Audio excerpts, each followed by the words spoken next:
Hermes Trismegistus, or Thoth the Atlantean, and the Emerald Tablet, considered an ancient capsule of wisdom. The Emerald Tablet, said to be part of the Hermetic texts, is one of the most revered magical documents in Western occultism. I have a playlist in my videos on the Emerald Tablets for you.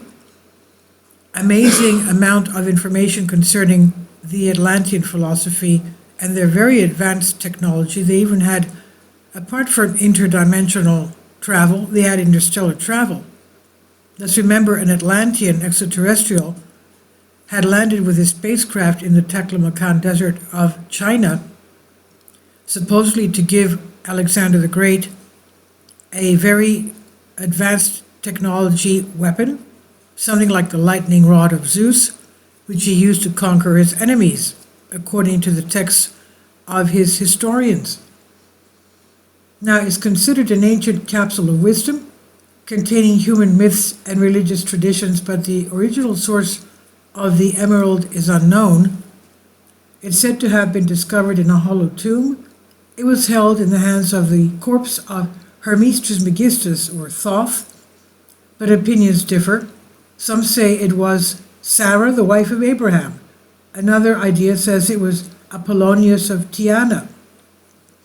However, there are many legends. One of them says that the Emerald Tablet was first discovered by Alexander the Great.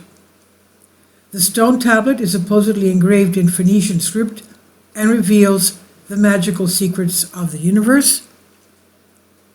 Its first Latin translation dates back to 1200 AD, while there are others, including one by Sir Isaac Newton, but none of the translations are identical. They differ from each other, and no one can know for sure which is the correct one.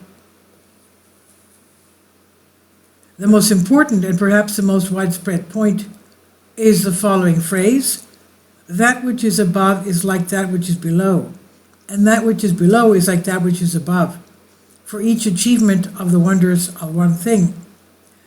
Therefore, this is the foundation of astrology and alchemy, that the microcosm of humanity and the earth is a reflection of the microcosm of God and the heavens. Despite various claims, the first documented mention of the Emerald Tablet dates back to an old Arabic book written between the 6th and 8th centuries AD. The first Arabic translation claims that the original text was in ancient Syriac, a dialect of the Aramaic language spoken by the Assyrians in northern Mesopotamia. 36,000 genuine works, the most important of which is the Emerald Tablet, are attributed to Hermes Trismegistus, or Thoth the Atlantean. It's less than a page long and consists of 13 short, enigmatic commands that provided endless inspiration to their alchemists who called themselves Hermeticists. And according to esoteric tradition, the Hermetic texts reflect the wisdom of a very ancient era, that of Atlantis. And when I find myself finally in the central hall of the cave, I saw before me an old man sitting on a golden throne. In one hand he held the Emerald Tablet, on which were carved the words of ancient wisdom.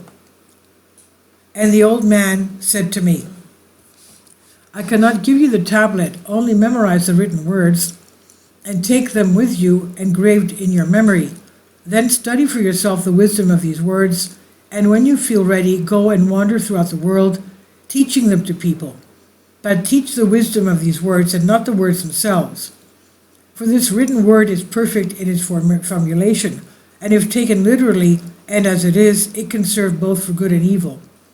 Let people then imagine whatever wisdom suits them, and let each one come out of his own separate Emerald Tablet, his own law and reason. Only in this way will man be able to eliminate his egoism, desires for false creations, the mania for wealth and power, war and massacres. Only in this way will he define his freedom, but also the limits of this freedom that the society in which he lives defines for him. For the great work is not of matter or life, of the body or of the soul. The great work finds its realization in the spirit, the unifying, the primordial, and that which we can only perceive in the eyes of the soul, with the eyes of the soul. The Emerald Tablet. And it says, 1. Behold, I speak truly, absolutely, and undoubtedly. 2. What is visible is a reflection of what is invisible, and what is invisible is the source of what is visible. 3. That which is below is like that which is above, and as above, so below, for the accomplishment of the wonders of one thing. 4. The invisible spectrum within and without, between and around, is the one and the unified. 5.